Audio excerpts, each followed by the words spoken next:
NDA అలాగే జనసేన తరపు నుంచి లింగంనేని రమేష్ గారు నామినేషన్ వేయడం జరిగింది. మొట్టమొదటిసారిగా జనసేన పార్టీ రాజ్యసభలో అడుగుపెట్టబోతుంది. సో మేమందరం చాలా ప్రౌడ్గా హ్యాపీగా ఉన్నాం.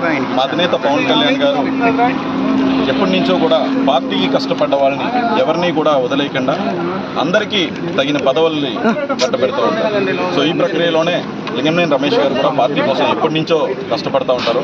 ఆయన తెర ముందు ఉండి కష్టపడే వ్యక్తి కాదు, తెర వెనక ఉండి ఎప్పుడు కష్టపడే వ్యక్తి.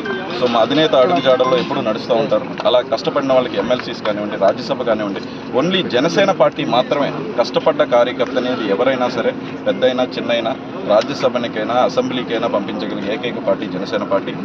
సో ఇందులో మా అధినేత పవన్ కళ్యాణ్ గారు కరెక్ట్ డెసిషన్ తీసుకున్నారు. డెఫినెట్లీ ఫస్ట్ టైం రాజ్యసభకి మా జనసేన పార్టీ వెళ్తున్నందుకు చాలా ఆనందంగా ఉంది. అండ్ ఎన్డీఏ తరపు నుంచి కూడా మా కృతజ్ఞతలు తెలుపుతున్నాం నరేంద్ర మోడీ గారికి కానీ, చంద్రబాబు నాయుడు గారికి కానీ. డెఫినెట్లీ రానున్న రోజుల్లో ఇంకా రాజ్యసభలో సీట్లు ఇంకా పెరిగితే, ఎమ్మెల్సీ అండ్ రాజ్యసభలో కూడా ఇంకా పెరిగితే జనసేన ఎప్పుడూ బలపడుతున్నాం. ధన్యవాదాలు.